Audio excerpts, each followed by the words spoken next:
So hello guys, what's up? I hope you are doing well.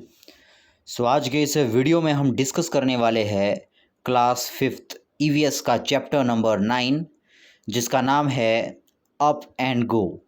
इससे पहले हम chapter number 1 से लेके चैप्टर नंबर 8 तक के सारे क्वेश्चन आंसर्स को डिटेल में कवर कर चुके हैं। सो आज हम डिस्कस करेंगे चैप्टर नंबर 9 को। इस वीडियो में हम बेसिकली इस चैप्टर के क्वेश्चन आंसर को डिटेल में कवर करेंगे। So let's start. सबसे पहले हम चलते हैं फर्स्ट क्वेश्चन पर। तो फर्स्ट क्वेश्चन हमारे पास यहाँ पर दिया हुआ है पेज नंबर 77 में। तो आप अपनी बुक में पेज नंबर 77 निकाल ले। Page number 77। तो यहाँ पर देखिए फर्स्ट क्वेश्चन हमारे पास क्या दिया है, टेल में दिया है। फर्स्ट क्वेश्चन हमारे पास पेज नंबर 77 में दिया है टेल में, ठीक है। तो देखिए क्वेश्चन क्या पूछा हुआ है, have you ever scene mountains, क्या आपने कभी माउंटेन्स को देखा है। Have you also climbed a mountain, क्या आपने किसी माउंटेन को क्लाइंब किया है, मतलब कि आप किसी माउंटेन के ऊपर चढ़े हो। व्हेन एंड वेयर, कब और कहाँ। तो ये वाला आंसर आपको पहले देना है। क्या कहा है यहाँ पर, पहले पूछा गया है कि क्या आपने कोई माउंटेन देखा है। दूसरे में आपको पूछा गया है कि क्या आपने माउंटेन को क्लाइंब किया है, मतलब चढ़े हो आप माउंटेन के ऊपर। तीसरा आपको पूछा है कहाँ और कब चढ़े हो, ठीक है। तो इसके आंसर में हम क्या लिखेंगे, इसके आंसर को आप अपने वर्ड्स में भी लिख सकते हो, ठीक है। जैसे वैसे मैंने यहाँ इस तरह से लिखा इसको, यस। फर्स्ट का आंसर हो गया, देखिए have you ever scene mountains, yes, हाँ मैंने देखा है, ठीक है। आई हैव सीन माउंटेन्स, हाँ मैंने माउंटेन्स को देखा है। अब नेक्स्ट क्या पूछा था, have you also climbed a mountain, क्या आपने कभी किसी माउंटेन को क्लाइंब किया है। I have climbed a mountain, मैंने एक माउंटेन को क्लाइंब किया है। व्हेन एंड वेयर, कब और कहाँ। अब देखिए I have climbed a mountain when I went to Bijli Mahadev, मैंने एक माउंटेन के ऊपर क्लाइंबिंग की है जब मैं बिजली महादेव गया हुआ था, ठीक है। विद माई अंकल, जब मैं अपने अंकल के साथ बिजली महादेव गया था तो मैंने माउंटेन को क्लाइंब किया था। सो गाइज यहाँ पर आप बिजली महादेव की जगह कोई और जगह भी लिख सकते हो जहाँ पर आप गए हुए हो, ठीक है। विद माई अंकल, अंकल की जगह आप किसी दूसरे का नाम भी लिख सकते हो जिसके साथ आप उस माउंटेन पर गए हुए हो। सो ये था हमारा फर्स्ट क्वेश्चन। चलते हैं अब सेकंड क्वेश्चन की ओर। अब सेकंड क्वेश्चन देखिए हमें क्या पूछा गया है, उसी पेज पर है, ठीक है। सेकंड क्वेश्चन देखिए क्या पूछा गया हमें, how far you walked at one time, आप एक समय में कितना चले, ठीक है। How far can you walk, आप एक समय में कितना चल सकते हो। पहले आपको पूछा गया है कि आप एक समय में कितने चले, और दूसरा पूछा गया है आपको कि आप एक समय में कितना चल सकते थे, ठीक है, मतलब बिना थके कितना चल सकते थे। अब देखिए अब आंसर में क्या लिखा है, अब आप अपनी कैपेसिटी के हिसाब से इसका आंसर लिख सकते हो, ठीक है। मैंने क्या लिखा है यहाँ पर, आई हैव वॉक, मतलब जब मैं उस माउंटेन के ऊपर मैं चढ़ा था, ठीक है, तब की बात हो रही है। I have walked about 5 to 6 kilometre at one time, मतलब मैं एक समय में 5 से 6 किलोमीटर तक चला बिना थके हुए, ठीक है। अब सेकंड देखिए, इसी क्वेश्चन में आपको क्या पूछा गया था, how far can you walk, आप कितना चल सकते थे, ठीक है। अब देखिए यहाँ पर मैंने इसका आंसर भी लिखा है, I can walk about 8 kilometres, मतलब मैं 8 किलोमीटर तक जो है चल सकता था, ठीक है। अब नेक्स्ट देखिए, नेक्स्ट क्वेश्चन क्या पूछा गया आपको। अब आपको आना है पेज नंबर 77 पर। अब आपको नेक्स्ट पेज निकालना है, पेज नंबर 77। तो वहाँ पर आपको हेडिंग दी हुई है इमेजिन। इमेजिन में हमारे पास एक क्वेश्चन यहाँ पर दिया गया है, देखिए पहले इसको नोट कर लीजिए आप। आपने क्या करना है, जैसे जैसे मैं वीडियो को ऊपर, जैसे जैसे मैं स्लाइड ऊपर लेता जा रहा हूँ, आपको वीडियो को पॉज करना है। वीडियो को पॉज करने के बाद पहले आपको क्वेश्चन लिखना है, उसके बाद आपको एक्सप्लेनेशन सुननी है, और उसके बाद फिर से वीडियो को पॉज करके उसका आंसर आपको लिखना है, ठीक है। तो यहाँ पर देखिए क्वेश्चन क्या पूछा गया है हमें, what do you think about the paths on the mountains, mountains के ऊपर जो पाथ्स होते हैं उनके बारे में आपकी क्या थिंकिंग है, आपकी उनके बारे में क्या सोचते हो। जैसे माउंटेन्स के ऊपर जो पाथ होते हैं उनके बारे में आपकी क्या थिंकिंग है, ठीक है, उसको हम यहाँ पर लिखेंगे। पहले इस क्वेश्चन को नोट कर लीजिए। अब यहाँ पर देखिए कैसा लगता है आपको, जो माउंटेन्स के ऊपर पाथ होते हैं कैसे होते हैं, आपके वर्ड्स में वो कैसे होते हैं, ठीक है। अब यहाँ देखिए इसका आंसर हम यहाँ पर लिखेंगे। अब इसका आंसर यहाँ पर इस तरह से मैं लिख लेता हूँ, इस तरह से आप नोट कर लें। सो इसका आंसर यहाँ पर है, देखिए the paths on the mountains are narrow uneven and slopy. ध्यान से देखिएगा, ये क्वेश्चन इंपॉर्टेंट है, ठीक है। माउंटेन के ऊपर पाथ कैसे होते हैं, the path on the mountains are narrow, narrow मतलब बहुत ही सिकुड़े हुए, मतलब बिल्कुल तंग तंग रास्ते होंगे, बहुत खुले खुले रास्ते नहीं होंगे, मतलब बिल्कुल तंग तंग रास्ते होंगे, बहुत छोटे छोटे रास्ते होंगे, ठीक है। The paths on the mountains are narrow. दूसरा है अनइवन, अनइवन मतलब कोई स्पेशल पाथ नहीं होगा, ठीक है। मान लीजिए एक माउंटेन यहाँ पर है, ठीक है, अब इसके ऊपर कैसे रास्ते होते हैं, मान लीजिए एक रास्ता यहाँ से है, अब ये पाथ, अब जो माउंटेन होते हैं हमारे पास वहाँ पर कोई फिक्स्ड रास्ते नहीं होते। अब जैसे हम अपने जैसे हम जहाँ पर रहते हैं वहाँ पर फिक्स्ड रास्ते होते हैं, एक जगह से दूसरी जगह जब हमें जाना होता है तो रास्ते फिक्स होते हैं, लेकिन माउंटेन के ऊपर कोई जाता नहीं है, ठीक है। मतलब सभी लोगों के अपने अपने रास्ते होंगे, मतलब रास्ते जो है अनइवन होते हैं, कोई डेफिनेट रास्ता नहीं होता, कोई फिक्स रास्ता नहीं होता माउंटेन्स के ऊपर, ठीक है। वो छोटे छोटे अलग अलग रास्ते होते हैं, अनइवन होते हैं वो, ठीक है।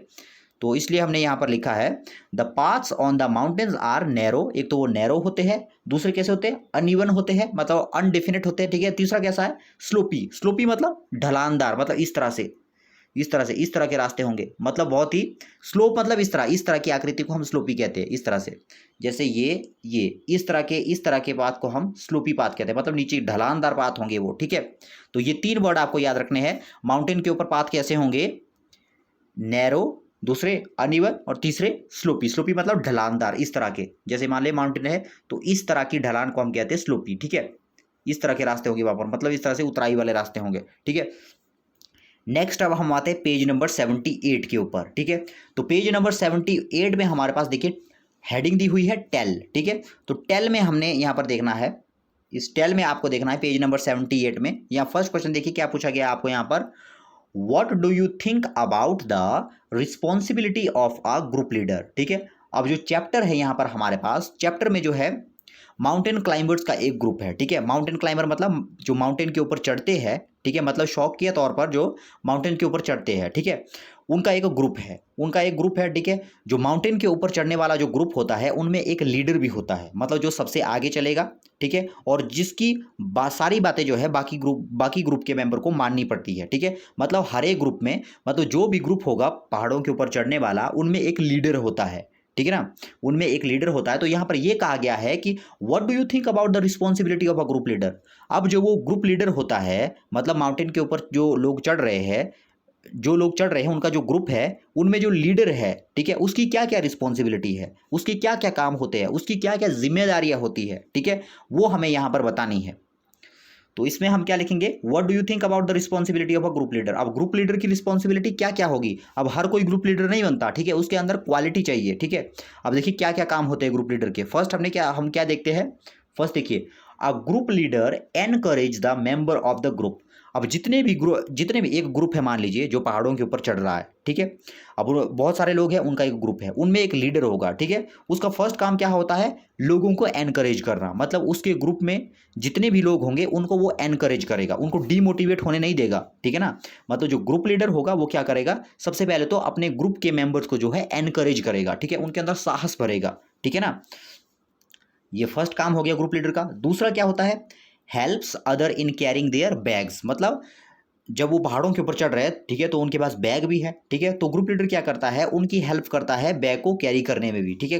कई लोग काफ़ी कमज़ोर होते हैं, तो ऐसी कंडीशन में कुछ लोग काफ़ी कमज़ोर होते हैं और काफ़ी थक जाते हैं, तो ऐसी कंडीशन में ग्रुप लीडर क्या करता है, उनके बैग को कैरी करने में भी हेल्प करता है, ठीक है, क्योंकि वो उसकी रिस्पॉन्सिबिलिटी है, क्योंकि वो उस ग्रुप का जो है लीडर है, ठीक है।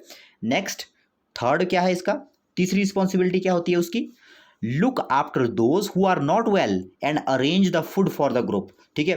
अब देखिए यहाँ पर, अब कुछ लोग ऐसे होते हैं जो माउंटेन के ऊपर चढ़ते चढ़ते जो बहुत थक जाते हैं, ठीक है, तो ऐसी कंडीशन में ये ग्रुप लीडर क्या करते हैं, look after those who are not well, उनको जो है देखते हैं, किसी की हालत जो है खराब तो नहीं होगी, बाकी लोगों को तो अपनी अपनी पड़ी होगी। जब जो है वो ग्रुप जो है पहाड़ों के ऊपर चढ़ने लगेगा तो बाकी लोगों को तो अपनी अपनी पड़ी है, लेकिन जो ग्रुप लीडर होता है उसको सभी लोगों का ख्याल रखना पड़ता है, ठीक है।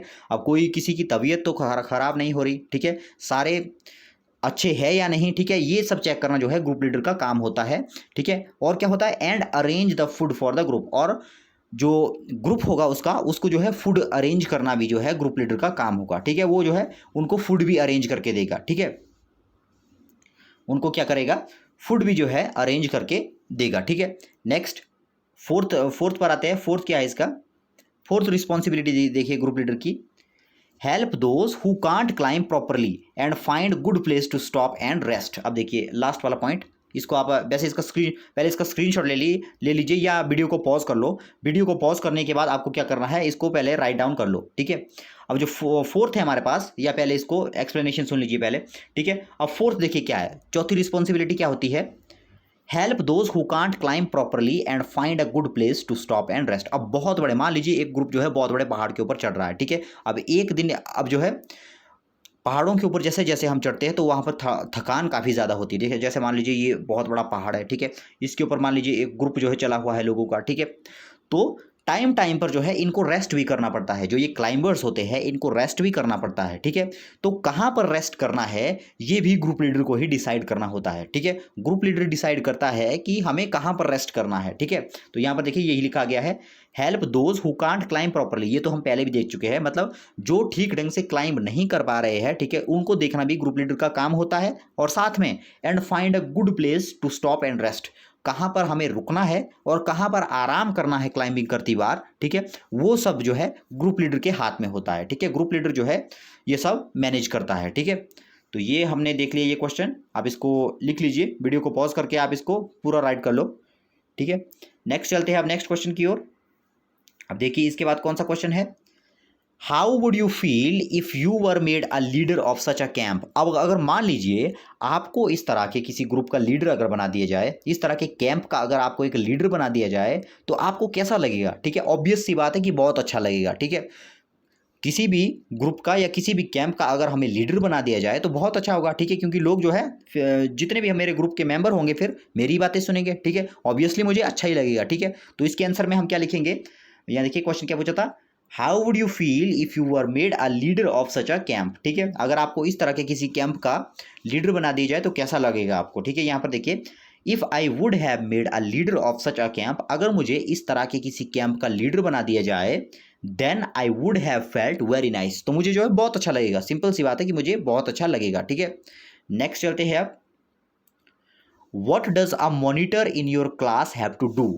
अब ये जो है सिंपल सा क्वेश्चन है, जो मॉनिटर होता है हमारी क्लास में, जितने भी हमारे क्लास में मॉनिटर होते हैं, ठीक है, उनका काम क्या होता है, क्लास के अंदर मॉनिटर क्यों बनाया जाता है, ठीक है, उस मॉनिटर का क्या क्या काम होता है वो हमें यहाँ पर देखना है, ठीक है।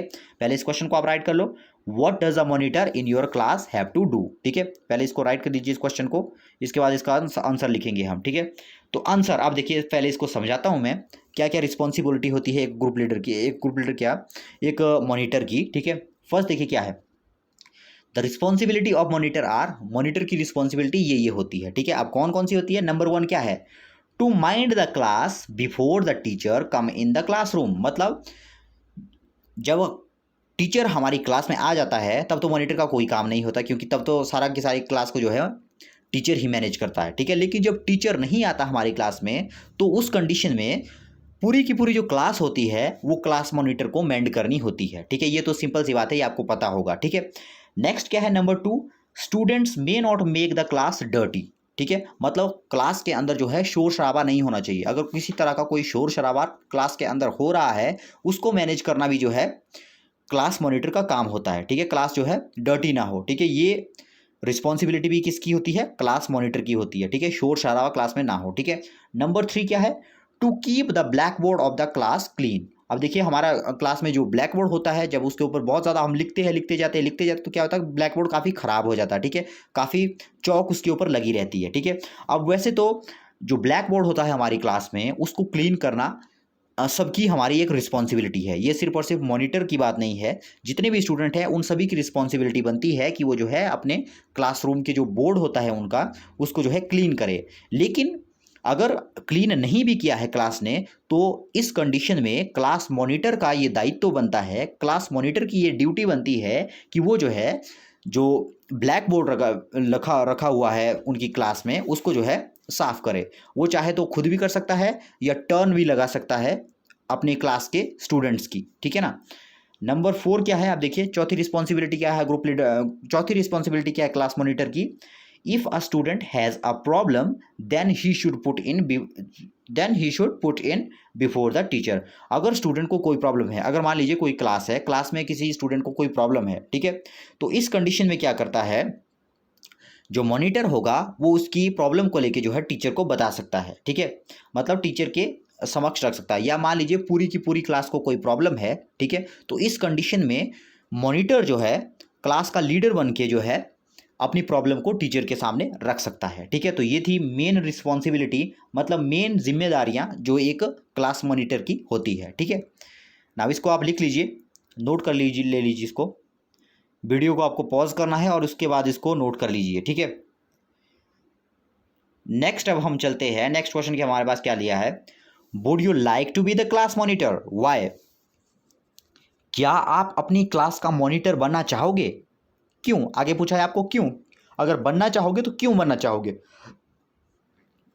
तो इसका आंसर हम लिखेंगे, सिंपल सा क्वेश्चन है, क्या आप अपनी क्लास का मॉनिटर बनना चाहोगे, ठीक है, अगर बनना चाहोगे तो क्यों बनना चाहोगे, ठीक है। तो ये क्वेश्चन हमारे पास यहाँ पर पूछा हुआ है, would you like to be the class monitor, why, ठीक है। तो इसका आंसर हम क्या लिखेंगे, ये देखिए इसका आंसर में हमने क्या लिखा है, यस। अब सिंपल सी बात है, अगर कोई आपको पूछे कि आप क्लास मॉनिटर बनना चाहोगे तो आप यस ही करोगे, ठीक है। तो मैंने भी यहाँ पर यस किया है, yes I would like to be the class monitor, मैं जो है क्लास मॉनिटर बनना चाहूंगा, ठीक है। बिकॉज, क्योंकि, क्यों बनना चाहूंगा, अब यहां पर मैं रीजन बताऊंगा कि क्यों बनना चाहूंगा मैं क्लास मॉनिटर, ठीक है। नंबर 1 देखिए क्या दिया है, all the students and the teacher respect the monitor. अब आपने देखा होगा जो हमारी क्लास में मॉनिटर होता है, जितने भी स्टूडेंट होते हैं और जितने भी टीचर होते हैं वो उसकी रिस्पेक्ट करते हैं, ठीक है, उससे अच्छे से बात करते हैं, ठीक है ना। पहला कारण तो यही है, ठीक है। सेकंड क्या है, सेकंड देखिए आप, सेकंड क्या है, इस पहले इस क्वेश्चन को आप नोट कर लो, क्वेश्चन को नोट कर लो, आंसर आप जब एक्सप्लेनेशन खत्म हो जाएगी तो उसके बाद नोट करेंगे, ठीक है। वीडियो को पॉज करके पहले क्वेश्चन को नोट कर लीजिए, ठीक है। अब आंसर में देखिए क्या लिखा, फर्स्ट तो हमने देख लिया कि जो क्लास मॉनिटर होता है बच्चे भी उसकी रिस्पेक्ट करते हैं और टीचर्स भी उसकी रिस्पेक्ट करते हैं, ठीक है। अब नंबर 2 क्या कहता है, देखिए self confidence is developed in the monitor, जो हमारे पास मॉनिटर होता है, जो मॉनिटर होता है उसके अंदर सेल्फ कॉन्फिडेंस डेवलप ऑटोमेटिकली हो जाता है, ठीक है, मतलब उसके अंदर आत्मविश्वास जो है ऑटोमेटिकली डेवलप हो जाता है, ठीक है। Number 3, a student feel responsibilities on becoming a monitor, जब कोई स्टूडेंट जो है मॉनिटर बन जाता है क्लास का, ठीक है, तो वो जो है उसके ऊपर जो है कई रिस्पॉन्सिबिलिटी आ जाती है, ठीक है। तो वो जो है क्या हो जाता है, अ स्टूडेंट फील रिस्पॉन्सिबल, तो वो अपने ऊपर रिस्पॉन्सिबिलिटी फील करता है, ठीक है। मान लीजिए आपके पास एक क्लास, आप जो है एक क्लास में पढ़ते हो, ठीक है, मान लीजिए पहले आप क्लास मॉनिटर नहीं थे, ठीक है। अगर जब आप क्लास मॉनिटर नहीं थे तो आपको कोई फर्क नहीं पड़ता था कि मेरी क्लास में जो है ब्लैक बोर्ड साफ है या नहीं है, मेरी क्लास में चौक है या नहीं है। लेकिन अगर आपको मॉनिटर बना दिया जाए तो ऑटोमेटिकली जो है आपको इन चीज़ों का ख्याल होगा, ठीक है। आपको पहले से पता होगा कि मेरी क्लास में चौक है या नहीं, मेरी क्लास का ब्लैक बोर्ड साफ है या नहीं, मतलब आप उसको अपनी एक रिस्पॉन्सिबिलिटी जो है आपके अंदर डेवलप होगी जब आप क्लास मॉनिटर बन जाते हो, ठीक है। तो इसलिए भी मैं जो है क्लास मॉनिटर बनना चाहूँगा, क्योंकि इससे जो है आदमी को अपनी रिस्पॉन्सिबिलिटी फील होती है, ठीक है। नेक्स्ट नंबर 4 क्या है, चौथा क्या है, यहाँ देखिए leadership qualities developed in the monitor, जो मॉनिटर होता है उसके अंदर लीडरशिप की भी क्वालिटी डेवलप हो जाती है, ये तो सिंपल सी बात है, ठीक है। वो जो है लीडर होगा क्लास का तो उसके अंदर लीडरशिप की क्वालिटी तो डेवलप होगी ही होगी, ठीक है, मतलब उसके अंदर जो लीडरशिप के गुण है वो तो आएंगे ही आएंगे, ठीक है, क्योंकि आखिरकार वो जो है क्लास का लीडर ही है एक किस्म से, ठीक है। तो ये हो गया इसका आंसर, इसको आप वीडियो को पॉज कर लें और इसको लिख लें, ठीक है, वीडियो को पॉज करके इसको पूरा लिख लें। नेक्स्ट अब हम चलते हैं नेक्स्ट क्वेश्चन की ओर, अब हम आ जाते हैं पेज नंबर 80 के ऊपर, ठीक है, page number 80, find out and right. अब ऊपर लिखा हुआ है find out and right, page number 80 के ऊपर, ठीक है।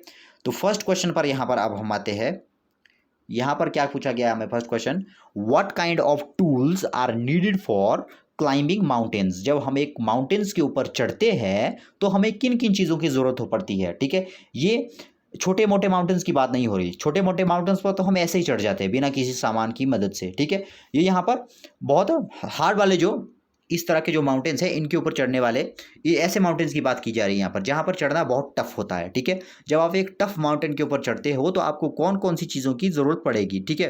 तो यहाँ पर देखिए क्या क्या कहा गया है, फॉर क्लाइंबिंग माउंटेन्स, अगर हमें एक माउंटेन को क्लाइंब करना है, वी नीड रोप, हमें जो है क्या क्या क्या चाहिए, एक तो हमें रोप चाहिए, दूसरा क्या चाहिए, हुक चाहिए, हुक्स चाहिए हमें, ठीक है। नंबर 3 हमें क्या चाहिए, स्लिंग्स चाहिए, ठीक है। चौथा क्या चाहिए हमें, स्टिक चाहिए, चौथा क्या चाहिए, स्टिक चाहिए, और क्या चाहिए, एक्स चाहिए, ठीक है। ये आपने मूवीज़ के अंदर या टीवी में आपने देखा होगा, जब एक माउंटेनियर जो है माउंटेन के ऊपर जो है क्लाइंब करता है, तो आपने उसके पास कई तरह के सामान देखे होंगे, ठीक है। तो ये सारे के सारे सामान वही है, ठीक है ना। अब रोप हो गया, फर्स्ट हमने लिखना है रोप, सेकंड हमने लिखना हुक, ठीक है, तीसरा स्लिंग, चौथा स्टिक, पांचवा एक्स। ये आपको याद रखने हैं, ठीक है। इन चीज़ों की जरूरत पड़ेगी जब एक माउंटेनियर जो है माउंटेन के ऊपर चढ़ता है, ठीक है। नेक्स्ट अब हम आते हैं, have you ever seen a hook and a rope being used for anything else. Hook मतलब इस तरह के जो ये स्ट्रक्चर होते हैं, इस तरह के ये स्ट्रक्चर, ठीक है, इनको हम कहते हैं हुक, ठीक है। अभी देखिए जो माउंटेनियर होता है उसने भी ये हुक लगाए होते हैं, देखिए इस तरह से अपनी जैकेट में लगाए होते हैं ये हुक, और ये हुक जो है रस्सी से जो लगे होते हैं, ठीक है। इस तरह से रस्सी होती है, इस तरह से हुक होते हैं, और ये हुक जो है इस क्लाइंबर से लगे हुए होते हैं ताकि ये क्लाइंबर नीचे ना गिर जाए, ठीक है ना। तो यहाँ पर देखिए, क्या आपने, अब ये तो हो गई क्लाइंबर्स की बात, ठीक है। यहाँ पर क्या पूछा गया आपको, have you ever seen a hook and a rope being used for anything else where. क्या आपने माउंटेनियरिंग के अलावा किसी दूसरी जगह हुक या रोप का यूज होते हुए देखा है? जी हाँ, देखा है। आपने देखा होगा, जैसे आपने कुआं देखा होगा। मैं इसका कलर पहले चेंज कर लेता हूँ, इसका मैं पहले कलर चेंज कर लूँ, इसको मैं ब्लू कर देता हूँ। मान लीजिए यहाँ पर एक कुआं है मेरे पास, ठीक है। अब जो ये कुआं होता है, कुएं के अंदर पानी है, ठीक है। कुएं से पानी कैसे निकाला जाता है? तो हमारे पास क्या होगा, एक बाल्टी होगी, ठीक है। अब उस बाल्टी को पकड़ने के लिए किसका यूज हो रहा है? यहाँ पर एक आदमी होगा, ठीक है। आदमी ने किसको पकड़ा हुआ है? रोप को पकड़ा। यहाँ देखिए रोप का यूज हो रहा है ना, वो रोप का यूज, ठीक है। अब इस रोप में यहाँ पर हमें बाल्टी को अटैच करना, बकेट को अटैच करना है, ठीक है। अब बकेट को मैं सीधा रोप के साथ अटैच नहीं कर सकता, ठीक है। हालांकि अटैच सीधे भी कर सकता हूं मैं, ठीक है, लेकिन हुक का अगर मैं यूज करता हूं तो अच्छा रहेगा। मतलब यहाँ इस रस्सी में मैं हुक लगाऊंगा, हुक को मैं जो है इस बाल्टी के साथ अटैच कर दूंगा इस तरह से, ठीक है। जैसे ये मान लीजिए ये बाल्टी है ना, इस तरह से ये बाल्टी है मान लीजिए, ठीक है। अब बाल्टी के ऊपर इस तरह से लगा होता है, देखिए, ठीक है, इस तरह से पकड़ने का होता है बाल्टी के ऊपर। तो यहाँ पर क्या होगा, इस तरह से एक हुक लगाया जाएगा इस बाल्टी में, इस तरह से। अब देखिए इस हुक ने बाल्टी को पकड़ लिया ना इस हुक ने बाल्टी को। अब इस हुक में क्या लगा हुआ है? रस्सी लगी हुई है, ऊपर से जो है आदमी इसको ऊपर खींचता है, ठीक है। तो इस तरह से जो है हम रस्सी और रोप और हुक का यूज कर सकते हैं वेल के अंदर भी, मतलब कुएं के अंदर भी, ठीक है। Hook and rope are used to pull bucket from a well. यहाँ देखिए जो बकेट होती है, जो बाल्टी होती है, उसको जो है कुएं से बाहर पुल करने के लिए भी hook and rope are used to pull water bucket from a well. मतलब एक वेल से जो है बकेट को बाहर निकालने के लिए हुक और रोप्स का यूज होता है, और to pull heavy goods upward, ठीक है। हैवी गुड्स को अपवर्ड लिफ्ट करने के लिए भी इसका यूज होता है, ठीक है। नेक्स्ट अब हम आते हैं, इसको आप पॉज करके लिख लो, पहले वीडियो को पॉज करना है और उसके बाद इन क्वेश्चन को लिख लेना है आपको, ठीक है। नेक्स्ट अब हम आते हैं नेक्स्ट क्वेश्चन पर, what else can we use if we want to cross a river in the mountains. अगर हम माउंटेन में, मान लीजिए माउंटेन्स में कोई हमें रिवर मिल गई, ठीक है। मान लीजिए उस रिवर को हमें क्रॉस करना, छोटी सी रिवर, बड़ी रिवर नहीं है, ठीक है, उसको हमें क्रॉस करना है। तो उस रिवर को क्रॉस करने के लिए हमें किन किन चीज़ों की जरूरत पड़ेगी, ठीक है। तो ये आपको लर्न करने हैं अभी, ये आपको याद रखने हैं। To cross a river in the mountains we need slings and pitons. ये कुछ सामान होते हैं, ठीक है। जैसे मान लीजिए ये मान लीजिए रद्दी है, ठीक है। ये मान लीजिए एक पहाड़ है, ये भी एक पहाड़ है, ठीक है। बीच से होके क्या जा रही है? नदी जा रही है, ठीक है। तो अब क्या होगा, यहाँ से यहाँ तक पहले तो एक रस्सी लगी होगी, ठीक है, इस तरह से रस्सी लगा दी जाएगी, ठीक है। तो यहाँ पर जो एक आदमी यहाँ है, इस आदमी को यहाँ से यहाँ लगा जाना है, ठीक है। तो जो ये स्लिंग्स और पिटन्स है, स्लिंग और पिटन कुछ ऐसे इंस्ट्रूमेंट होते हैं जिनको हम इस रोप के साथ अटैच करके यहाँ से यहाँ पहुँच जाएंगे, ठीक है। तो आपको इस तरह से इसको याद रखना है कि जब हम माउंटेन्स के अंदर, जब हमें रिवर को क्रॉस करना होता है, तो हमें किस किस चीज़ों की जरूरत चाहिए? रोप तो चाहिए, रोप तो सबसे इंपॉर्टेंट है, ठीक है। आप रोप भी लिख सकते हो, इसके पीछे रोप भी लिख सकते हो, ठीक है। To cross a river in the mountains we need slings. Slings के बाद आपको जो ये स्लिंग्स लिखा है, स्लिंग्स के बाद आपको लगाना है कॉमा, स्लिंग्स कॉमा रोप्स, ठीक है। स्लिंग्स कॉमा रोप्स, फिर लिखना है आपको एंड पिटन्स, ठीक है। इन तीन चीज़ों की हमें जरूरत पड़ेगी, रोप, स्लिंग्स और पिटन्स की, ठीक है। नेक्स्ट अब हम चलते हैं नेक्स्ट क्वेश्चन की ओर। नेक्स्ट क्वेश्चन क्या कहता है हमें, why do we need extra energy on the mountains? जब हम माउंटेन्स के ऊपर चढ़ते हैं तो हमें एक्स्ट्रा एनर्जी की ज़रूरत पड़ती है। आपने ऑब्जर्व किया होगा जब आप माउंटेन्स के ऊपर चढ़ाई करते हो, ठीक है, तो आप जो है बहुत जल्दी थक जाते हो, आपको बहुत जल्दी भूख लगने लगती है, आपको बहुत जल्दी प्यास लगने लग जाती है, ठीक है ना। तो यही ये क्वेश्चन कह रहा है कि जब हम माउंटेन्स के ऊपर चढ़ते हैं तो हमें एक्स्ट्रा एनर्जी की ज़रूरत क्यों पड़ती है, ठीक है, हमें एक्स्ट्रा एनर्जी की ज़रूरत क्यों पड़ती है। तो यहाँ पर अब हम देखेंगे इसका आंसर। इसका आंसर में देखिए क्या लिखा हुआ है, because we have to put more efforts to climb on the mountains and we feel tired very quickly. जब हम माउंटेन्स के ऊपर चढ़ते हैं तो हमें बहुत ज़्यादा एफर्ट लगाना पड़ता है, बहुत ज़्यादा मेहनत करनी पड़ती है, और हमें पता है कि हम जितना ज़्यादा काम करेंगे, एक सिंपल सी बात है, हम जो काम करते हैं, किसी भी काम को करने के लिए एनर्जी की ज़रूरत होती है, ठीक है, हम जितना जितना ज़्यादा काम करते हैं उतना ज़्यादा हमें एनर्जी की ज़रूरत होती है, ठीक है ना। बिना एनर्जी के हम काम नहीं कर सकते, ठीक है। अब सिंपल सी बात है, काम मीन्स एफर्ट, आप कितनी मेहनत कर रहे हो, ठीक है। यहाँ पर देखिए क्या लिखा है, because we have to put more effort to climb on the mountain. जब हमें माउंटेन के ऊपर क्लाइंब करना होता है तो हमें बहुत ज़्यादा एफर्ट लगाना पड़ता है, बहुत ज़्यादा मेहनत करनी पड़ती है। अब देखिए माउंटेन के ऊपर चढ़ती बार हम कितना थक जाते हैं, ठीक है। To climb on the mountains and we feel tired very quickly.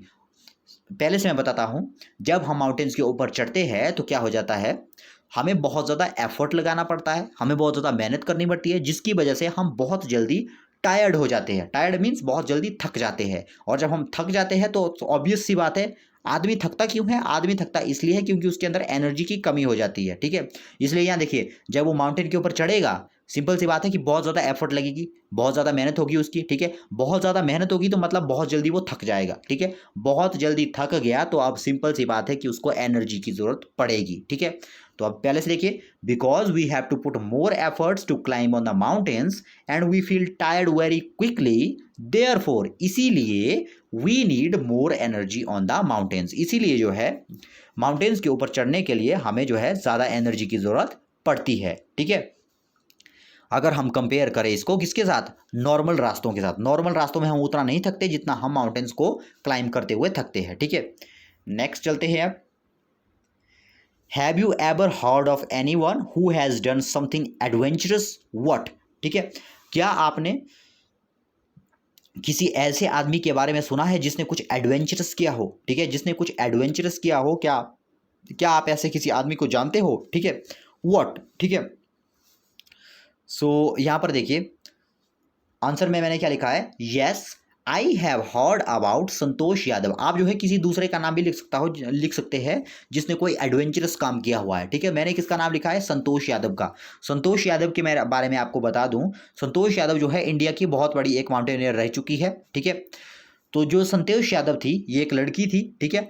ये जो है माउंट एवरेस्ट के ऊपर 2 बार चढ़ाई करने वाली, मतलब माउंट एवरेस्ट देखिए 8,848, ठीक है, इतनी बड़ी इतनी 8,848 मीटर की हाइट है माउंट एवरेस्ट की, और उस माउंट एवरेस्ट के ऊपर संतोष यादव 2 बार चढ़ाई कर चुकी है, मतलब 2 बार माउंट एवरेस्ट के ऊपर संतोष यादव चढ़ चुकी है, ठीक है। तो मैंने इनका नाम यहाँ पर लिखा है, yes I have heard about Santosh Yadav, हाँ मैंने संतोष यादव के बारे में सुना है, who has climbed the Mount Everest, ठीक है। इसके आप ट्वाइस भी लिख सकते हो, TWICE, twice, mount Everest twice. हाँ मैंने संतोष यादव के बारे में सुना है, उन्होंने एडवेंचरस काम किया है। अब माउंट एवरेस्ट के ऊपर चढ़ना भी एक एडवेंचरस काम है, सबसे ज़्यादा बड़ा एडवेंचरस काम तो यही है लगभग, क्योंकि सबसे बड़ी पीक है ये पूरे वर्ल्ड की, ठीक है। सो मैंने संतोष यादव का यहाँ पर नाम लिखा है, आप चाहे तो संतोष यादव की जगह किसी दूसरे का नाम भी यहाँ पर लिख सकते हो, ठीक है। अब नेक्स्ट हम आते हैं पेज नंबर 81 पर, ठीक है। अब आपको आना है अपनी बुक के पेज नंबर 81 पर। यहाँ पर दिया है देखिए टेल, देखिए टेल। अब टेल में जो है क्वेश्चन नंबर फर्स्ट दिया है हमें, ठीक है। यहाँ पर देखिए टेल में क्या दिया है, have you ever climbed a tree, क्या आप कभी आप किसी ट्री के ऊपर आप चढ़े हो, हाउ डिड यू फील, जब आप ट्री के ऊपर चढ़ते हो तो आपको कैसा लगता है, वर यू स्कैर्ड, क्या आपको डर हुआ था, ठीक है। डिड यू एवर फॉल, क्या आप पेड़ पर चढ़ाई करते बार कभी गिरे थे, ठीक है। यहाँ पर बहुत सारे क्वेश्चन आपको एक साथ पूछे गए हैं, ठीक है। इनके छोटे छोटे आंसर आपको यहाँ पर देने हैं, ठीक है। सबसे पहले हम चलेंगे फर्स्ट क्वेश्चन पर, have you ever climbed a tree, क्या आप कभी क्या आपने किसी ट्री के ऊपर क्लाइंब किया है, तो इसका सिंपल सा आंसर मैंने लिखा यस, ठीक है। यस के बाद आपको कॉमा लगा देना है, ठीक है। हाउ डिड यू फील, अब दूसरा पूछा गया आपको, how did you feel, I have climbed the tree many times, ठीक है। I have the climbed many times, मैं जो है ट्री के बार एक बार नहीं चढ़ा हूँ ट्री के ऊपर, बहुत बार मैं जो है ट्री के ऊपर चढ़ा हूँ, ठीक है। अब सेकंड क्वेश्चन क्या पूछा था आपको, हाउ डिड यू फील, आपको कैसा लगा, ठीक है। अब देखिए क्या लिखा गया है, I felt good when I climb the tree. Simple सी बात है, जब मैं ट्री के ऊपर चढ़ गया तो मुझे बहुत अच्छा लगा, ठीक है। I felt good when I climb the tree, मुझे काफ़ी अच्छा लगा जब मैं ट्री के ऊपर चढ़ा, ठीक है। नेक्स्ट क्या है, वर यू स्कैर्ड, क्या तुम्हें डर हुआ। I did not feel afraid, मैं नहीं डरा, ठीक है। I did not feel afraid, ठीक है, वाइल क्लाइंबिंग द ट्री। जब मतलब जब मैं ट्री के ऊपर चढ़ा, जब मैं ट्री के ऊपर चढ़ रहा था या ट्री के ऊपर चढ़ गया, ठीक है, तो मुझे जो है किसी भी टाइप की जो है डर महसूस नहीं हुआ, ठीक है। नेक्स्ट क्या पूछा गया आपको, डिड यू एवर फॉल, क्या आप ट्री पर चढ़ती बार कभी गिरे, ठीक है। यहाँ पर देखिए क्या लिखा है, आई फेल 2 to 3 टाइम्स, हाँ जब मैं ट्री के ऊपर चढ़ रहा था, ठीक है, तो 2 से 3 बार मैं जो है नीचे गिर गया, ठीक है। मतलब एक बार में सीधा मैं ट्री के ऊपर नहीं चढ़ा, ठीक है। मतलब 2-3 बार जब मैंने प्रैक्टिस की, 2-3 बार जब मैं ट्राई किया, ठीक है, तो तीसरी चौथी बार में जो है ट्री के ऊपर चढ़ ही गया, ठीक है। पहली बार में नहीं चढ़ पाया, ठीक है। अब नेक्स्ट क्वेश्चन हम देखते हैं। नेक्स्ट क्वेश्चन देखिए क्या पूछा गया है, have you ever seen someone climb a small wall, what do you think is the difference between climbing a wall and climbing a high rock. क्या आपने कभी किसी को, यहाँ पर देखिए क्वेश्चन में क्या पूछा गया है, have you ever seen someone climbing a small wall, wall मतलब दीवार, ठीक है। क्या आपने कभी किसी को एक छोटी सी दीवार के ऊपर क्लाइंब करते हुए देखा है। What do you think is the difference between climbing a wall and climbing a high mountain, ठीक है। एक तरफ आपके पास मान लीजिए छोटी सी दीवार दी हुई है, एक तरफ आपके पास बहुत बड़ा माउंटेन दिया हुआ है, ठीक है। इन दोनों के ऊपर जब आप क्लाइंब करोगे तो उसमें क्या डिफरेंस होगा, ठीक है, वो हमें यहाँ पर बताना है। जब आप दीवार के ऊपर क्लाइंब करते हो, छोटी सी दीवार के ऊपर क्लाइंब करोगे तो कैसा होगा, और जब आप एक बड़े माउंटेन के ऊपर क्लाइंब करोगे तो कैसा होगा, उन दोनों में आपको डिफरेंस बताना है, ठीक है ना। पहले आपको फर्स्ट का आंसर देना है, have you ever seen someone climbing a small wall, ठीक है। तो हमने लिखा है यहाँ पर यस, यस के बाद आपको कॉमा लगा देना है यहाँ, ठीक है। यस, यस के बाद comma, yes I have scene children climbing a small wall, हाँ मैंने बच्चों को जो है छोटी छोटी वॉल के ऊपर जो है क्लाइंब करते हुए देखा है, ठीक है, खेलते हुए। जब बच्चे खेलते तो उस वक्त मैंने जो है चिल्ड्रन को जो है छोटी छोटी वॉल के ऊपर क्लाइंब करते हुए देखा है, ठीक है। दूसरा क्वेश्चन आप, what do you think is the difference between climbing a wall and climbing a high rock, ठीक है। सॉरी मैंने पहले माउंटेन कह दिया, यहाँ पर रॉक आ गया है, आपको बहुत बड़ी रॉक है, ठीक है। सो उनमें डिफरेंस क्या होगा, जब आप एक छोटी सी वॉल के ऊपर चढ़ते हो और जब आप एक बहुत बड़ी रॉक के ऊपर चढ़ते हो, क्लाइंब करते हो, ठीक है, तो उसमें डिफरेंस क्या होगा। यहाँ पर देखिए, there is a great difference between climbing a wall and high rock, उन दोनों में बहुत ज़्यादा डिफरेंस होगा। There is a great difference between climbing a wall and a high rock, ठीक है, उन दोनों में बहुत ज़्यादा डिफरेंस होगा, ठीक है। क्या डिफरेंस होगा, या देखिए उसको भी हम देख लेते हैं क्या डिफरेंस होगा।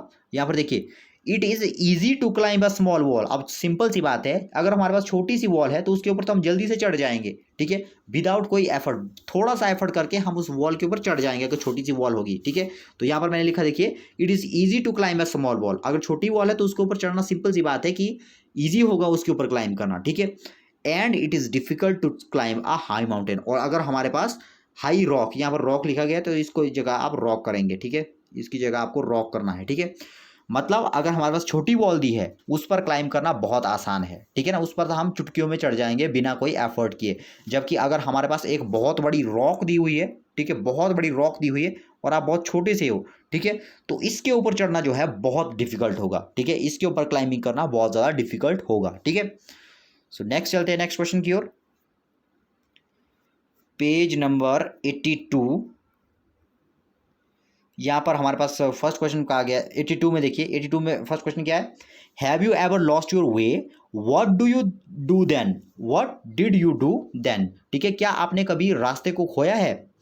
What did you do then, फिर आपने क्या किया। मान लीजिए आप कहीं जा रहे हो, आपकी एक ग्रुप के साथ, आप एक ग्रुप का मेंबर हो मान लो, ठीक है, या आप अपने आपने किसी अपने रिलेटिव के साथ कहीं जा रहे हो, ठीक है, चलते चलते अगर आपके रिलेटिव कहीं दूर चले जाए, ठीक है, और आप पीछे रह जाओ, ठीक है, क्या आपके साथ ऐसा कभी हुआ है। अगर आप पीछे रह जाओगे तो क्या होगा, ऑटोमेटिकली जो है आप रास्ता भटक जाओगे, क्योंकि आगे चलते चलते बहुत सारे रास्ते आएंगे, ठीक है। क्या आपके साथ कभी ऐसा ही हुआ है। What did you do then, आपने तब क्या किया, जब आप इस तरह से रास्ता भटक जाते हो तो आपने क्या किया, ठीक है। आप चाहे तो यहाँ पर अपना एक्सपीरियंस भी लिख सकते हो, और जैसे मैंने लिखा है तो ऐसे भी लिख सकते हो, ठीक है, आप अपने हिसाब से आंसर भी लिख सकते हो, ठीक है। तो यहाँ पर मैंने आंसर क्या लिखा है इसका देखिए, have you ever lost your way, तो मैंने क्या लिखा है, यस, हाँ, once I was going with my friend, हाँ एक बार मैं जो है अपने फ्रेंड के साथ जा रहा था, ठीक है। They were gone ahead of me, यहां पर आपको वर करना है, आई के साथ वर लगेगा, ठीक है, WERE वर, ठीक है। आंसर, आंसर में हमें क्या लिखना है, yes once I were going with my friends, यहाँ पर फ्रेंड्स कर लीजिए, यहाँ पर आपको फ्रेंड्स कर लेना है, ठीक है, फ्रेंड के बाद एस लगा दीजिए, फ्रेंड्स, ठीक है, इसमें थोड़ी सी इंप्रूवमेंट करने को है, ठीक है। यहाँ पर आपको वर लगाना है वाज की जगह, और यहाँ पर आपको फ्रेंड के साथ एस लगाना है, ठीक है। Yes once I was suffering, I once I वो गोइंग विद माई फ्रेंड, हाँ एक बार मैं अपने फ्रेंड्स के साथ जा रहा था।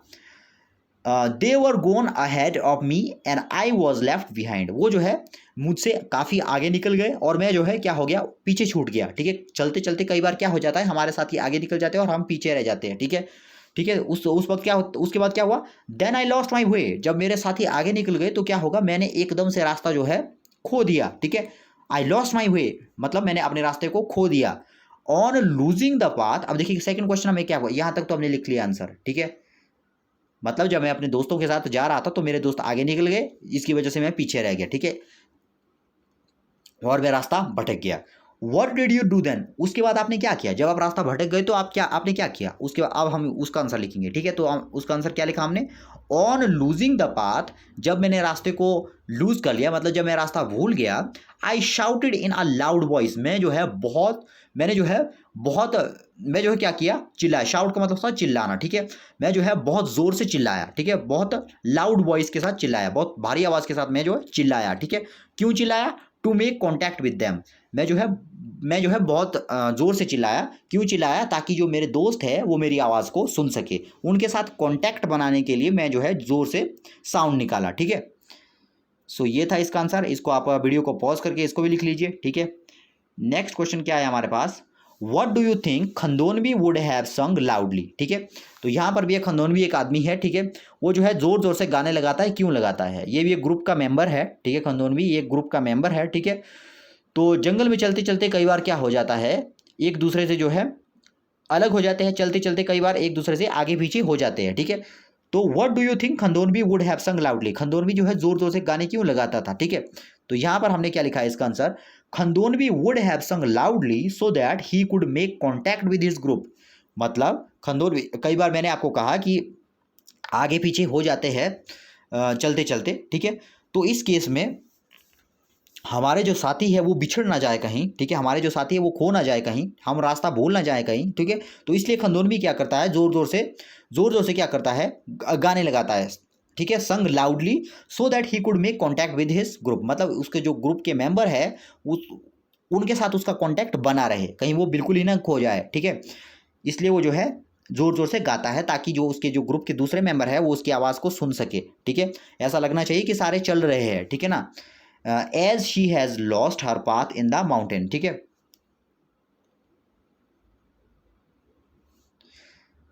यहाँ पर आपको फुल स्टॉप नहीं लगाना है, फुल स्टॉप नहीं लगाना है, ग्रुप के बाद आपको लिखना है एज, ठीक है, इस तरह से एज, ठीक है। Khandonvi would have sung loudly so that he could make contact with his group as she has lost her path in the mountain, ठीक है।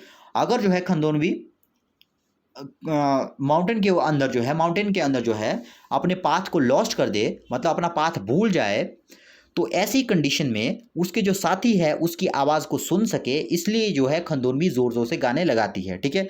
मतलब अपने ग्रुप के मेंबर्स के साथ कांटेक्ट बनाए रखने के लिए खंदोनवी ज़ोर ज़ोर से जो है गाने लगाती, ठीक है।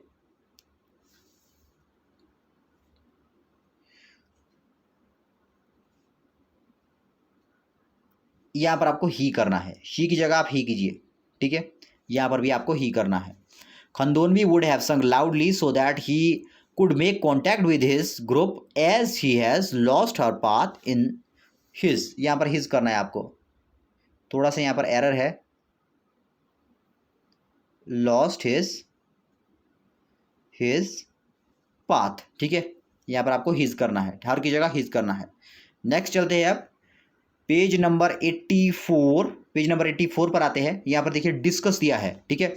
अब डिस्कस में देखते हैं, डिस्कस में हमारे पास पेज नंबर 84 में क्वेश्चन क्या दिया है, why do you think a drain was dug around the tent. अब आपने टेंट देखा होगा, जब आप कहीं घूमने जाते हो कहीं पहाड़ माउंटेन्स के ऊपर कहीं आप घूमने गए हो, या जंगल में आप कहीं कभी घूमने गए हो, या आपने जंगल में कभी रात बिताई हो, तो वहाँ पर टेंट लगाना पड़ता है। वहाँ पर किसी तरह का घर तो होगा नहीं, ठीक है, तो वहाँ पर टेंट लगाना पड़ता है इस तरह से जो है वहाँ पर टेंट लगाना पड़ता है, ठीक है, इस तरह से जंगल में टेंट लगाना पड़ता है। तो जब टेंट लगाया जाता है, टेंट लगाने से पहले इस टेंट के बाहर जो है इस तरह से ड्रेन को डग किया जाता है। मतलब इस तरह से क्या किया जाता है, एक छोटी सी खाई खोदी जाती है, ठीक है, मतलब इसके बाहर जो है किसी इंस्ट्रूमेंट के साथ जो है थोड़ी सी खाई खोदी जाती है इस तरह से, ठीक है, मतलब यहाँ से ज़मीन को खोदा जाता है, यहाँ से भी मतलब पूरे दायरे में, जैसे गोल होगा ना, इस तरह से होगा टेंट। देखिए इस तरह से टेंट है, ये मान लीजिए टेंट है, ठीक है, तो इस टेंट के पूरे गोल दायरे में जो है उस टेंट के बाहर जो है हम क्या करेंगे, खुदाई करके जो है इस तरह से एक ड्रेन बना देंगे बाहर, उसकी एक नाली सी बना देंगे उस टेंट के बाहर, ठीक है। तो वो क्यों बनाई जाती है, ये इसलिए बनाई जाती है, अब देखिए जंगलों में कई तरह के सांप होंगे, बिच्छू होंगे, ठीक है, वो सीधे टेंट के अंदर एंटर ना करवाए, उसके लिए ये ड्रेन जो है डग किए जाते हैं, ठीक है, इसलिए ये ड्रेन बनाए जाते हैं, ठीक है। अब क्या होगा, जब यहाँ से एक सांप आएगा तो वो इस ड्रेन के अंदर चला जाएगा, ना कि टेंट के अंदर घुसेगा। अगर ये ड्रेन ना होता तो क्या होता, ये सीधा इस टेंट के अंदर घुस जाता, ठीक है। तो इसको एक और रास्ता मिला, मान लीजिए बाहर से कोई सांप आया या बिच्छू आया तो वो इस ड्रेन के अंदर चला जाएगा और ड्रेन के अंदर जो है इधर उधर ही भटकता रह जाएगा, ठीक है। दूसरा क्या फ़ायदा है इसका, अब मान लीजिए बारिश पड़ गई जंगल में, ठीक है, जब बारिश पड़ेगी जंगल में तो हो सकता है कि पानी जो है ज़मीन से, यहाँ वाली जो ज़मीन है यहाँ से सीधे टेंट के अंदर चला जाए, ठीक है। तो उस पानी को टेंट के अंदर जाने से रोकने के लिए उसके बाहर हम एक ड्रेन जो है इस तरह से डग करते हैं। अब जैसे ही उसके ऊपर बारिश पड़ेगी तो ये जो है इस यहाँ से इस टेंट का जितना ही पानी होगा वो सीधा का सीधा इस ड्रेन में चला जाएगा और ड्रेन से जो है बाहर चला जाएगा वो, ठीक है। इसीलिए जो है एक टेंट के बाहर जो है ड्रेन को डग किया जाता है, ठीक है। A drain was dug around the tent, यहाँ पर देखिए a drain was dug around the tent, एक ड्रेन को जो है एक a drain was dug around the tent, जो टेंट होता है उसके अराउंड जो है डग, जो ड्रेन होता है उसको डग किया जाता है। टू कीप ऑफ इंसेक्ट, मतलब जो इंसेक्ट मतलब कीट पतंगे, ठीक है, इंसेक्ट स्नेक्स एट्सेट्रा, जो स्नेक्स और की जो इंसेक्ट होते हैं हमारे उनको दूर रखने के लिए ड्रेन को डग किया जाता है। And the rain water might not come in the tent, और दूसरा जो रेन वाटर होता है वो कहीं टेंट के अंदर ना एंटर कर जाए, जो रेन वाटर होता है हमारा वो टेंट के अंदर एंटर ना कर जाए, ठीक है, इसलिए भी जो है हम टेंट के बाहर ड्रेन को डग करते हैं, मतलब एक नाली टाइप की बनाते हैं, ठीक है। नेक्स्ट हम चलते हैं, beside mountaineering what other activities that can be called adventurous, why. अब माउंटेनियरिंग के अलावा वो कौन कौन सी दूसरी ऐसी चीज़ें हैं जिनको हम एडवेंचरस कह सकते हैं, ऐसी कौन कौन सी एक्टिविटीज़ है जिनको हम एडवेंचरस कह सकते हैं, जिनमें काफ़ी ज़्यादा साहस की ज़रूरत होती है, ठीक है, व्हाई, ठीक है, और उन चीज़ों को हम एडवेंचरस क्यों कहते हैं वो भी आपको बताना है। अब यहाँ देखिए माउंटेनियरिंग के अलावा और कौन कौन सी चीज़ें हैं एडवेंचरस, मतलब जिनमें साहस लगता है, बहुत ज़्यादा करेज लगता है। यहाँ देखिए ट्रैकिंग, अगर आप कहीं जंगलों में घूम रहे हो तो वो भी एडवेंचरस काम है, ठीक है। ट्रैकिंग, रॉक क्लाइंबिंग भी एक, वैसे रॉक क्लाइंबिंग माउंटेनियरिंग में ही आ गया, ठीक है, ट्रैकिंग हो गया, रॉक क्लाइंबिंग हो गया, क्रॉसिंग रिवर, मतलब रिवर को क्रॉस करना भी एक एडवेंचरस काम है, ठीक है। Can be called adventurous, in activities को, मतलब ट्रैकिंग हो गया, रॉक क्लाइंबिंग हो गया और रिवर की क्रॉसिंग हो गई, इनको हम क्या कह सकते हैं, इनको हम एडवेंचरस एक्टिविटीज़ कह सकते हैं, ठीक है। बिकॉज, क्यों कहते हैं इनको एडवेंचरस एक्टिविटी हम, because we have to show great courage for this, क्योंकि हमें इन एक्टिविटीज़ को करने के लिए बहुत ज़्यादा करेज को शो करने की ज़रूरत होती है, ठीक है। नेक्स्ट अब हम चलते हैं, इसको आप वीडियो को पॉज करके इसको लिख लें। नेक्स्ट अब हम आते हैं पेज नंबर 85 पर, पेज नंबर 80 बिसाइड में, ये तो हो गया, यहाँ पर है इमेजिन एंड राइट में, ठीक है, यहाँ पर है इमेजिन एंड राइट में, you are on a mountain, how do you feel there, what can you see, what do you feel like doing there, ठीक है।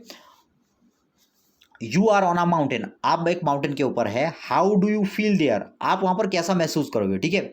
I am feeling very excited, मैं जो है बहुत ज़्यादा, अब आपको इमेजिन करना है कि आप एक माउंटेन के ऊपर है, आपके कैसी फीलिंग आएगी, ठीक है। I am feeling very excited, मैं कैसा फील कर रहा हूँ, बहुत ज़्यादा एक्साइटेड फील कर रहा हूँ, ठीक है, बहुत ज़्यादा उत्साहित फील कर रहा हूँ, ठीक है। Next, how do you feel there, what can you see? What do you feel like doing there? I am feeling very excited. I can see high hills all around me. मतलब इन दोनों के answer तो पहली वाली line में, how are you are on a mountain, how do you feel? I am feeling very excited, मैं जो है बहुत ज़्यादा एक्साइटेड फील कर रहा हूँ। ठीक है, दूसरा क्वेश्चन क्या पूछा गया था? व्हाट कैन यू सी, आपको क्या क्या दिख रहा है वहां से? ठीक है, तो हमने क्या लिखा? I can see high heels all around me, मतलब मैं अपने चारों ओर बहुत ऊंचे ऊंचे हिल्स को देख सकता हूँ। ठीक है, वहां से। ठीक है, what do you feel like doing there? ठीक है, नेक्स्ट देखिए इसमें क्या कहा गया? I am feeling as I have come to heaven. जब मैं माउंटेन्स के ऊपर हूँ, सबसे पहले तो मैं बहुत ज़्यादा एक्साइटेड फील कर रहा हूँ। दूसरा, मैं बहुत सारे लंबे लंबे ऊंचे ऊंचे हिल्स को देख पा रहा हूँ। ठीक है, और I am feeling as I have come to heaven, मुझे ऐसे लग रहा है जैसे मैं स्वर्ग में पहुंच गया हूँ। ठीक है, हेवन मीन्स स्वर्ग। I am feeling as I have come to heaven, मुझे ऐसा लग रहा है कि जैसे मैं हेवन में पहुंच गया हूं। हेवन मीन्स स्वर्ग में पहुंच गया हूं। ठीक है, वीडियो को पॉज करके आप इसको लिख ले। नेक्स्ट हम आते हैं पेज नंबर 86 पर। ठीक है, तो पेज नंबर 86 पे हमारे पास देखिए फर्स्ट क्वेश्चन क्या पूछा गया है? Why did Bachendri put up the Indian flag on the peak? जो बेचंद्री पाल है, बेचंद्री पाल, इसके आगे आपको पाल भी लगाना है, बेचंद्री पाल। ठीक है, अब इससे पहले देखिए एक एक एक हमारे पास नाम आया था संतोष यादव। ठीक है, अब दूसरा नाम हमारे पास आया बेचंद्री। ये जो बेचंद्री पाल है ये भी एक माउंटेनियर है, मतलब ये माउंटेन के ऊपर चढ़ती है, माउंटेन के ऊपर क्लाइंबिंग करती है। ठीक है, जो इंडिया की पहली वुमन थी जो माउंट एवरेस्ट के ऊपर चढ़ी थी, उसका नाम था बेचंद्री पाल। ठीक है, ये जो बेचंद्री पाल है, इन्होंने सबसे पहले जो है इंडिया की ये पहली महिला थी, इंडिया की ये पहली वुमन थी जो माउंट एवरेस्ट के ऊपर चढ़ी थी। क्या नाम था उनका? बेचंद्री पाल। ये जीके के लिए भी आपको इंपॉर्टेंट है। फर्स्ट वुमन कौन थी इंडिया की जो माउंट एवरेस्ट के ऊपर चढ़ी थी? बेचंद्री पाल। और संतोष यादव ने क्या किया था? संतोष यादव इंडिया की पहली वुमन थी जो 2 बार माउंटेन एवरेस्ट के ऊपर चढ़ी हुई थी। बेचंद्री पाल सिर्फ 1 बार चढ़ी थी सबसे पहले, लेकिन सबसे पहले चढ़ी थी बेचंद्री पाल। ठीक है, इंडिया की सबसे पहली वुमन जो माउंट एवरेस्ट के ऊपर चढ़ी वो थी बेचंद्री पाल, और इंडिया की पहली वुमन जो 2 बार माउंट एवरेस्ट के ऊपर चढ़ी उनका नाम था संतोष यादव। ठीक है, तो जो ये बेचंद्री पाल थी, जैसे मान लीजिए माउंट एवरेस्ट है। ठीक है, जब ये माउंट एवरेस्ट के ऊपर चढ़ी तो इन्होंने जो है इंडिया का फ्लैग माउंट एवरेस्ट के ऊपर फहराया। ठीक है, इंडिया का फ्लैग वहां पर लगाया माउंट एवरेस्ट के ऊपर। तो इन्होंने यहाँ पर जो माउंट एवरेस्ट थी वहां पर इंडिया का फ्लैग क्यों लगाया? ठीक है, तो इसका आंसर हमें यहाँ पर देना है, Bachendri Pal put up the Indian flag on the peak in honour of our country. ठीक है, मतलब हमारी कंट्री के ऑनर में, हमारी कंट्री के सम्मान में उन्होंने जो है उस माउंट एवरेस्ट के ऊपर इंडिया के फ्लैग को लगाया। ठीक है, मतलब हमारी कंट्री को रिस्पेक्ट, हमारी कंट्री को ऑनर देने के लिए, ठीक है, उसको सम्मान देने के लिए, ठीक है, अपनी डिवोशन को जताने के लिए उन्होंने जो है माउंट एवरेस्ट के ऊपर वहाँ पर अपनी कंट्री का झंडा फहराया। ठीक है, नेक्स्ट हम आते हैं, पहले इसको लिख लीजिए आप वीडियो को पॉज करके। नेक्स्ट क्या है हमारे पास? When have you seen our national flag being hoisted? ठीक है, आपने अपने जो हमारा जो फ्लैग है उसको फहराते हुए कहाँ पर देखा है? ठीक है, उसको फहराते हुए आपने कहाँ पर देखा है? जो फ्लैग है उसको फहराते हुए आपने कहाँ देखा है? ठीक है, तो इसका आंसर हम क्या लिखेंगे? पहले इस क्वेश्चन को आप लिख लीजिए, when have you seen our national flag being hoisted? ठीक है, तो यहाँ पर देखिए, I have seen national flag being hoisted on Independence Day and Republic Day. अब आपने भी देखा होगा जब इंडिपेंडेंस डे और रिपब्लिक डे होता है तो उस दिन परेड से पहले जो है जो इंडिया का फ्लैग है उसको होइस्ट किया जाता है, मतलब उसको फहराया जाता है। ठीक है, तो वहाँ पर आपने देखा होगा, और भी कई जगह है जहाँ पर आपने देखा होगा फ्लैग को लहराते हुए। ठीक है, क्रिकेट मैच के दौरान ही आपने देखा होगा। ठीक है, तो आप अलग अलग तरीके से लिख सकते हो, वैसे मैंने ये वाला लिख लिया है। ठीक है, नेक्स्ट देखिए, नेक्स्ट क्वेश्चन क्या है? बहुत इंटरेस्टिंग है नेक्स्ट क्वेश्चन, ये काफ़ी इंटरेस्टिंग क्वेश्चन है। यहाँ पर देखिए, make a group of 6 to 8 children. आपने क्या करना है, अपनी क्लास में 6 से 8 चिल्ड्रन का एक ग्रुप बनाना है। ठीक है, उसके बाद क्या करना है, design a flag for your group, और अपने अपने हिसाब से, अपनी मर्जी से अपने ग्रुप का एक फ्लैग बनाना है आपको। ठीक है, जैसे इंडिया का फ्लैग इस तरह से है ना, 3 कलर है, उसमें बीच में अशोक चक्र है। ठीक है, उसी तरह से आपको अपने ग्रुप का एक फ्लैग बनाना है। आप कुछ भी बना सकते हो उसमें, फूल, पत्तियां, तितली, कुछ भी बना सकते हो आप उसके अंदर। ठीक है, मतलब आप जो 5-6 जो आप स्टूडेंट हो, ठीक है, आप सभी का एक जैसा होना चाहिए, ठीक है। और आप ड्रॉ कुछ भी कर सकते हो उसके अंदर, ड्रॉ आप कुछ भी कर सकते हो, लेकिन आप जो 5-6 स्टूडेंट हैं उन सभी का एक जैसा फ्लैग होना चाहिए, ठीक है, क्योंकि फ्लैग एक जैसा होता है, ठीक है। तो आपके ग्रुप का जो फ्लैग है वो भी एक जैसा होना चाहिए। तो आपने क्या करना है, अपने ग्रुप के लिए एक फ्लैग तैयार करना है, ठीक है, ये आपने खुद करना है तैयार, ठीक है। नेक्स्ट देखिए, have you seen the flag of any other country where, ठीक है, आपने अपनी कंट्री का फ्लैग तो देखा होगा, ठीक है। क्या आपने किसी दूसरी कंट्री का फ्लैग देखा है, या कहाँ, या देखिए आगे क्या पूछा है, have you seen the flag of other country, क्या आपने किसी दूसरी कंट्री का फ्लैग देखा है, वेयर, कहाँ पर देखा है आपने, ठीक है। तो आंसर देखिए क्या लिखा है मैंने, यस, हाँ मैंने देखा है, ठीक है। I have seen the flag of other countries, कहाँ देखा है, I have seen the flag of other countries on the international function, जब कभी भी कोई इंटरनेशनल फंक्शन होता है, ठीक है, कोई अंतरराष्ट्रीय कोई उत्सव होता है, इंटरनेशनल जब कोई फंक्शन होता है, एंड इंटरनेशनल कोई गेम्स होती है, जैसे मान लीजिए क्रिकेट मैच लगा हुआ है, भारत और पाकिस्तान का क्रिकेट मैच लगा हुआ है, भारत और ऑस्ट्रेलिया का क्रिकेट मैच लगा हुआ है, या भारत और इंग्लैंड का क्रिकेट मैच देखा हो, तो आपने लोगों को जो है अगर अपनी अपनी कंट्री का फ्लैग फहराते हुए देखा होगा, ठीक है। तो मैंने क्या लिख लिया, मैंने यहाँ पर international function and international games, ठीक है, जब मतलब इंटरनेशनल गेम्स, जैसे क्रिकेट का जो है इंटरनेशनल मैच जब होता है क्रिकेट का, तो आपने फहराते हुए देखा होगा फ्लैग को, ठीक है। अलग अलग कंट्री के लोग अलग अलग कंट्री का फ्लैग फहराते हैं, ठीक है। Yes, I have seen the flag of other countries on international functions and international games. So इसको आप वीडियो को पॉज करके आप इसका आंसर लिख लीजिए, ठीक है।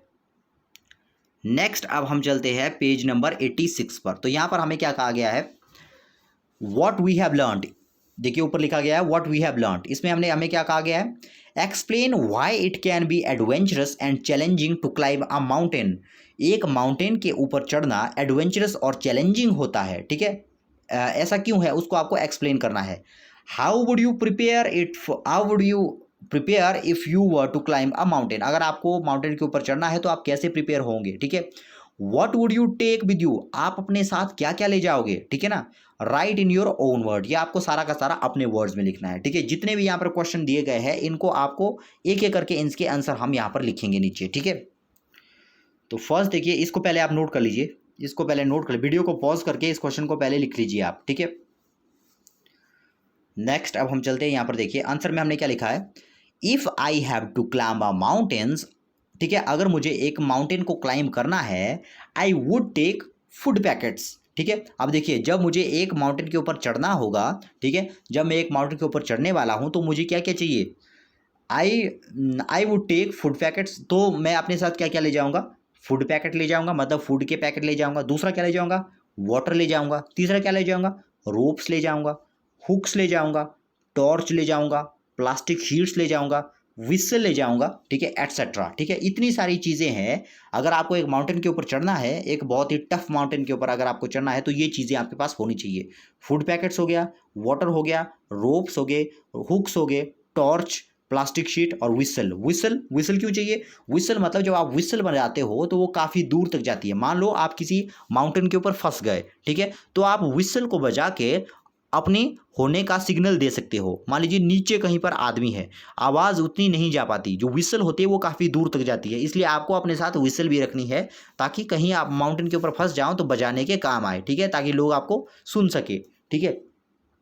Next, to protect myself from cold, ये सारे के सारे आंसर जो है इनका ऊपर वाले क्वेश्चन के आंसर है ये सारे, ठीक है। To protect myself from cold winds, अपने आप को कोल्ड विंड से बचाने के लिए, विंड मतलब हवा, ठीक है।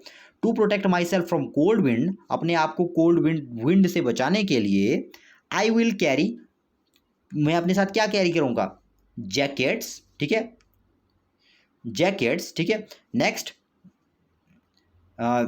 कोल्ड विंड से बचाने के लिए जैकेट का यूज़ करूँगा, क्योंकि जैसे जैसे हम हाइट में जाएंगे हमें ठंड भी लगती जाएगी, इसलिए हमारे पास जैकेट भी होनी चाहिए, ठीक है।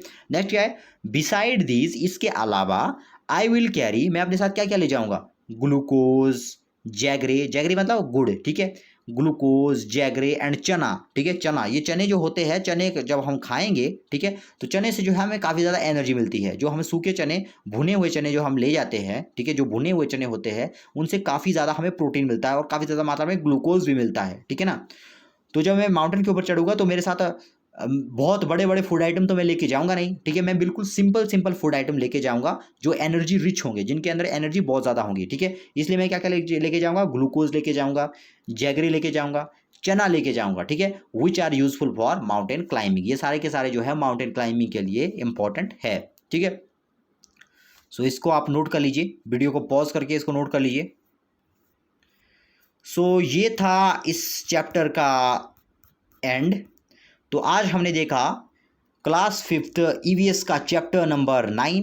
जो अगली वीडियो आएगी उसमें हम डिस्कस करेंगे क्लास 5th ईवीएस का चैप्टर नंबर 10। आई होप कि आपने वीडियो को एंजॉय किया होगा। मिलते हैं नेक्स्ट वीडियो में, तब तक के लिए गुड बाय।